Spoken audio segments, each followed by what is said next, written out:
बिस्मिल्लाहिर्रहमानिर्रहीम। Professor Furqan Khurshid from government R college Harunabad. आज हम सेकेंड ईयर बायोलॉजी का दूसरा लेक्चर डिस्कस करेंगे और आज के लेक्चर का जो टॉपिक है वो है ओस्मो रेगुलेशन। ओस्मो रेगुलेशन के बारे में हमने पहले भी पढ़ा था। इसका थोड़ा सा आपको बैकग्राउंड बता दें कि ये जो चैप्टर है हमारा चैप्टर कौन सा था, होम्योस्टेसिस। होम्योस्टेसिस क्या था कि जिस्म की इंटरनल जो कंडीशन है उन्हें क्या करना, मेंटेन करना। अब होम्योस्टेसिस में तीन चीज़ों को मेंटेन करना था, टेम्परेचर को मेंटेन करना था, वाटर और साल्ट को मेंटेन करना था और तीसरी चीज़ थी नाइट्रोजनस वेस्ट को मेंटेन करना था। इस हिसाब से चैप्टर के तीन हिस्से हो गए हैं। पहले हिस्से में हम ये पढ़ेंगे कि हमने टेम्परेचर और वाटर को किस तरह मेंटेन करना है। दूसरे हिस्से में हम पढ़ेंगे कि नाइट्रोजनस वेस्ट को किस तरह मेंटेन करना है और तीसरे हिस्से में इस चैप्टर के हमने पढ़ना है कि टेम्परेचर को कैसे मेंटेन करना है। तो जो तीन पार्ट हो गए हैं आपके चैप्टर नंबर 1 के, और जो पहला पार्ट है जो आज हम स्टार्ट करने लगे हैं, पहला पार्ट क्या है? पहला पार्ट है ओस्मो रेगुलेशन। ओस्मो रेगुलेशन क्या होता है जी? ओस्मो रेगुलेशन मैंने लिखा है आपकी बुक में, इसकी डेफिनेशन इसकी हेडिंग की फॉर्म में लिखी हुई है। ओस्मो रेगुलेशन क्या होता है जी? Regulation of water and solute in body. किसी जानदार के जिस्म के अंदर पानी की और नमकियात का जो लेवल है उसे क्या रखना, मेंटेन रखना। जिस्म के अंदर पानी और नमकियात जो होते हैं, सॉल्यूट से मुराद नमकियात हैं, इनका वाटर लेवल मेंटेन रखना। ना पानी ज़रूरत से ज़्यादा हो ना पानी ज़रूरत से कम हो, या नमकियात जो जिस्म है वो ज़रूरत से ज़्यादा हो या कम हो, दोनों तरीक़ेकार में क्या होगा जी, प्रॉब्लम क्रिएट हो सकते हैं। ठीक है जी। अब हम इसको एक मज़ीद समझने के लिए हम बात पानी पर ले आते हैं, वाटर पे। हम आज के टॉपिक में ये पढ़ेंगे कि वाटर को बेसिकली किस तरह मेंटेन किया जाता है। अब वाटर को मेंटेन करना है बॉडी के अंदर, मुख्तलिफ जानदारों में मुख्तलिफ मैकेनिज्म है। देखिएगा जी, अब एक बात मैं आपको बताता चलूँ, वो ये है कि जो वाटर को मेंटेन करना है वो डिपेंड करता है कि बाहर वाला माहौल कैसा है। हर जानदार में वाटर को मेंटेन करने के लिए अलग-अलग स्ट्रैटेजी, अलग-अलग तरीक़ेकार हैं।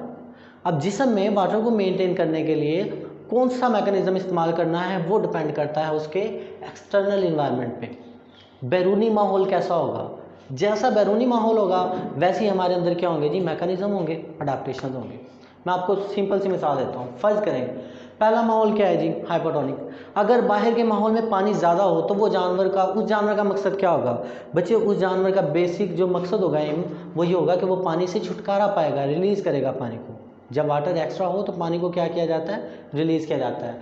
और उस माहौल को क्या कहते हैं, हाइपोटोनिक, ज़्यादा पानी वाला माहौल। और ऐसे जानवर क्या करते हैं, पानी को क्या करेंगे, उनका मकसद होगा जी रिलीज़ करना होता है। ठीक है जी। दूसरे कौन से हैं, हाइपोटोनिक। कुछ माहौल ऐसे होते हैं, जैसे मैं आपको मिसाल दूं, मैं हाइपोटोनिक की मिसाल देना भूल गया। ज़्यादा पानी वाला माहौल क्या है, ताज़ा पानी, मीठा पानी, दरियाई पानी। उसमें जो जानदार रहते हैं उन्हें बहुत ज़्यादा पानी होता है, तो उनकी ज़िंदगी का एक ही मकसद है, क्या है, पानी को रिलीज़ करना।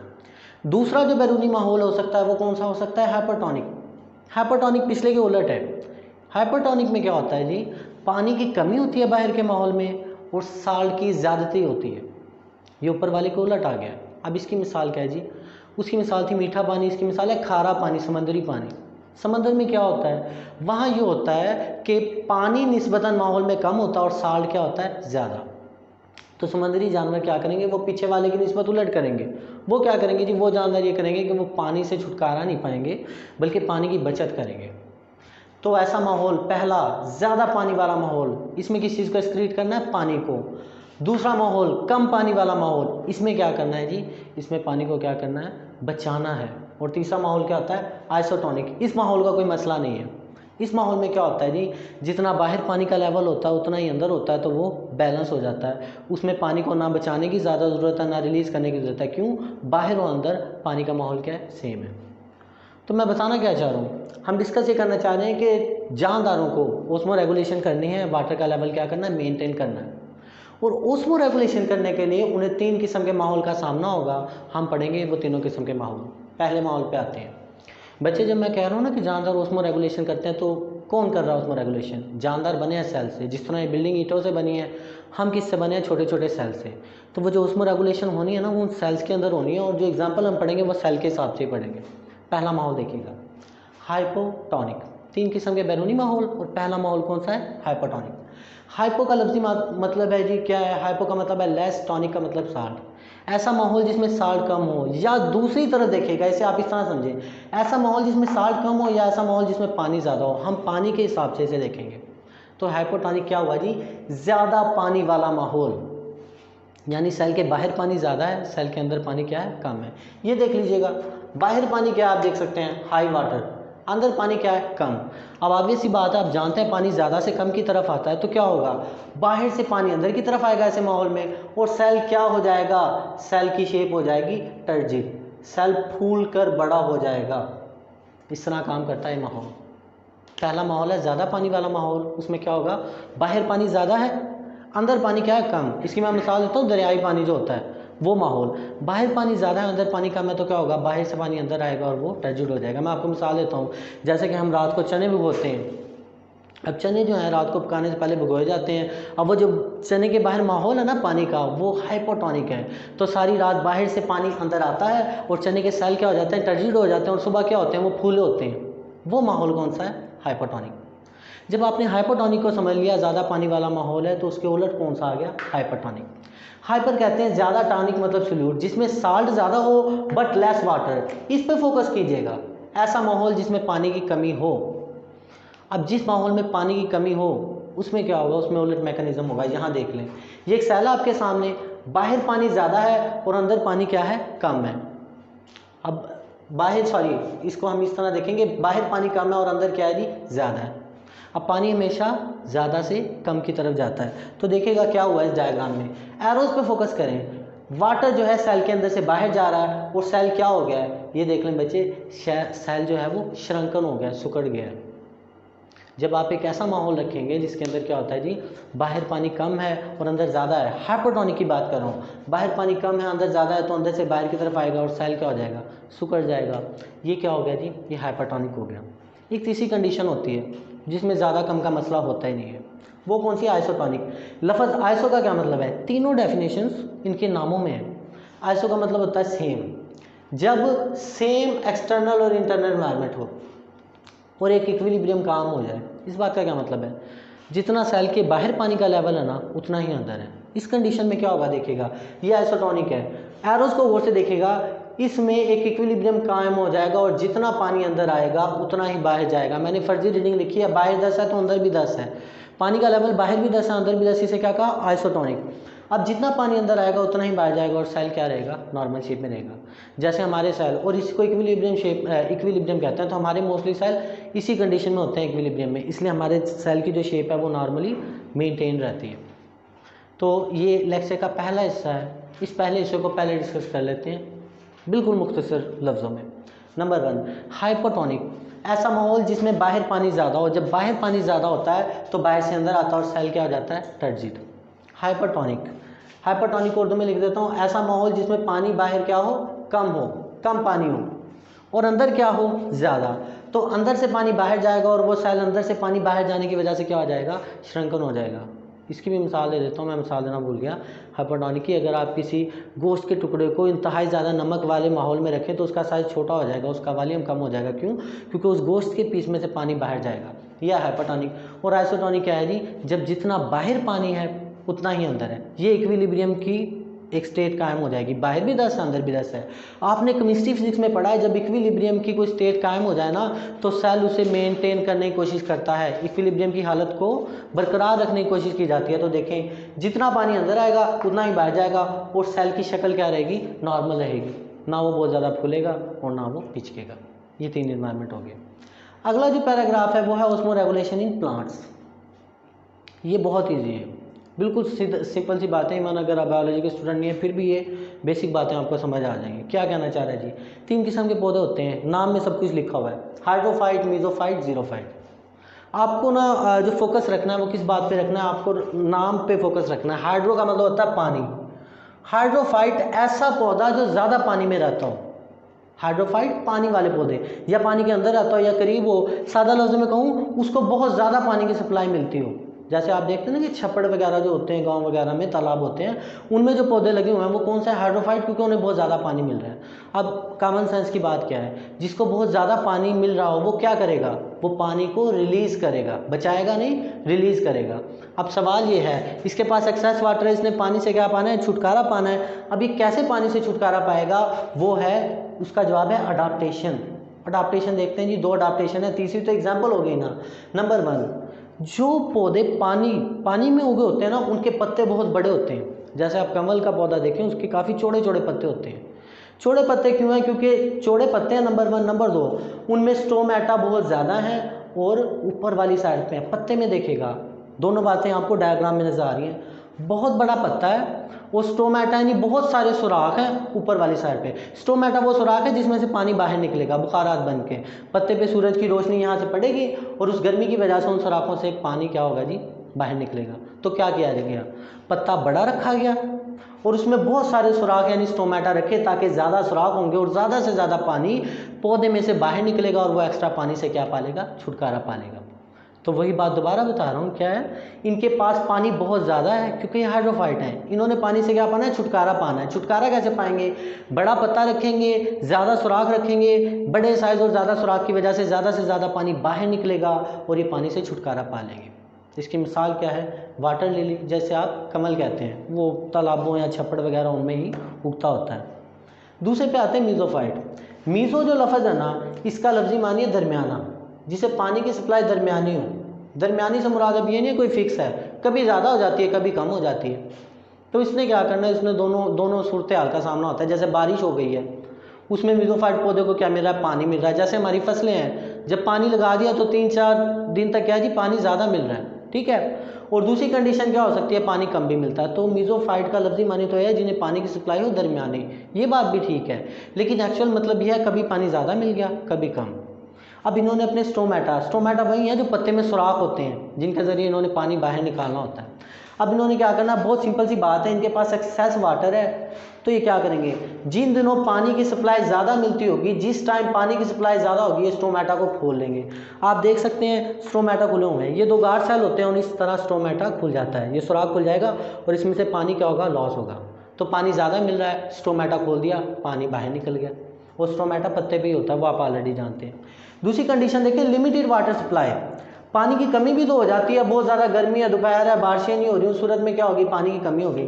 अब ये क्या करेगा, सिंपली स्टोमेटा को क्लोज कर देगा, स्टोमेटा को क्लोज कर देगा। वो जो पत्ते के ऊपर है, देखिए पहले ओपन था जब पानी ज़्यादा था, पानी कम हुआ, ये ऐसे बैंड हो जाएगा और ये ऑलमोस्ट क्लोज हो जाएगा। तो सिंपल सी बात है, पानी ज़्यादा है स्टोमेटा ओपन कर दें, सुराखों से पानी निकल जाएगा, और जब कम है तो उसे क्या कर दें, बंद कर दें।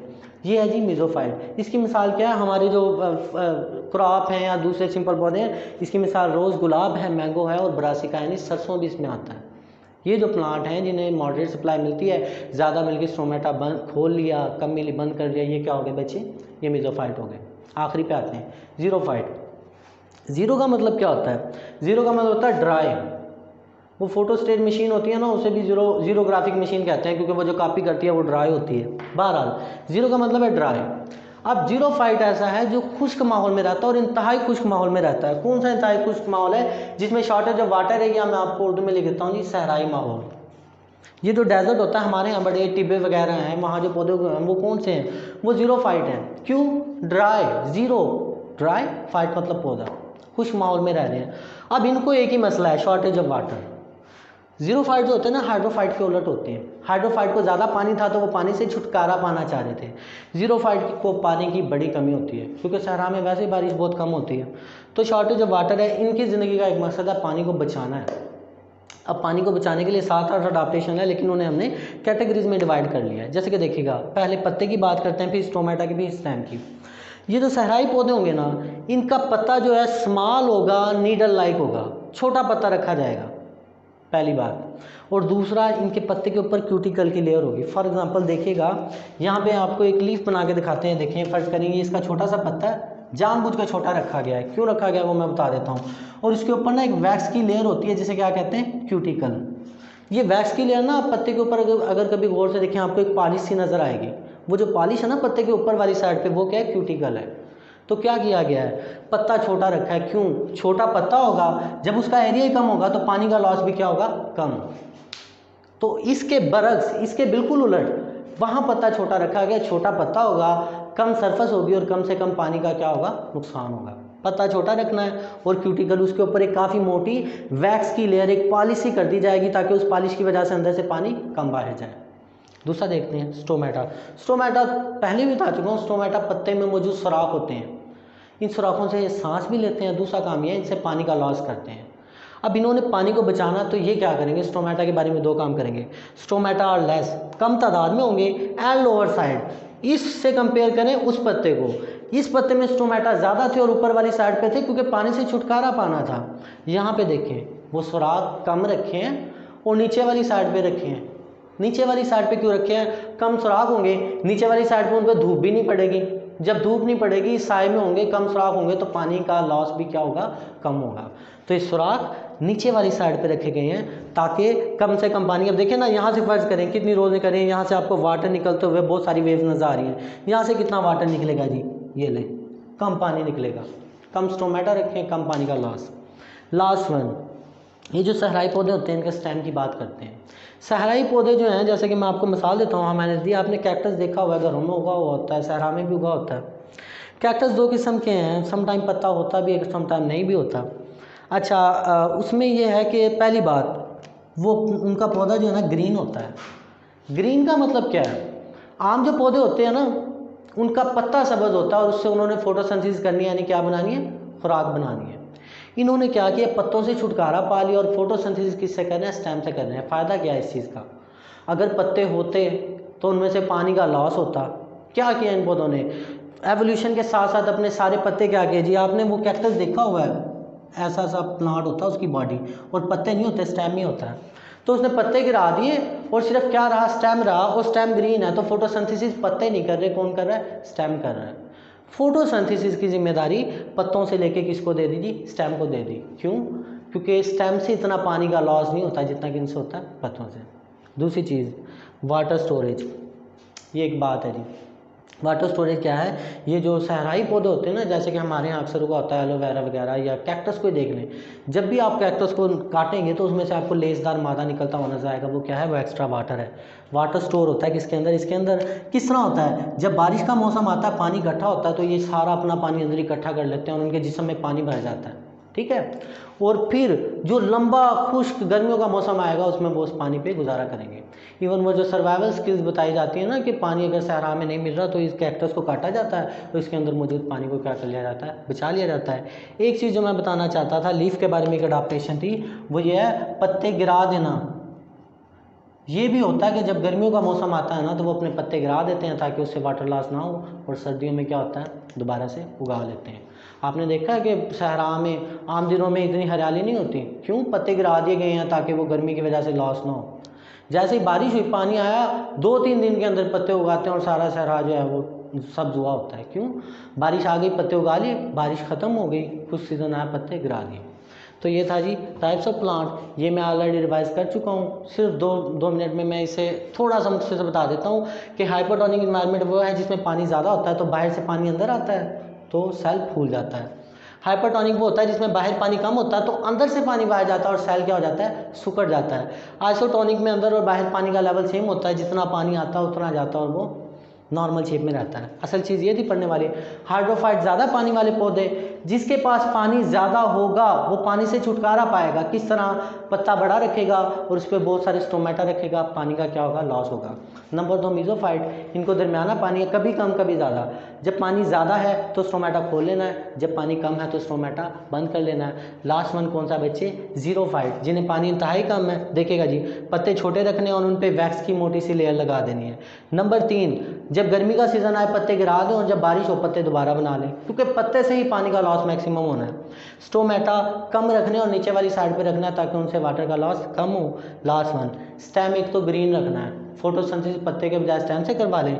और लास्ट वन है जी, वाटर स्टोर स्टेम कर सकता है। तो आज के लिए इतना ही, नेक्स्ट टाइम इंशाल्लाह हम पढ़ेंगे उसमें रेगुलेशन इन एनिमल्स। अल्लाह हाफ़िज़।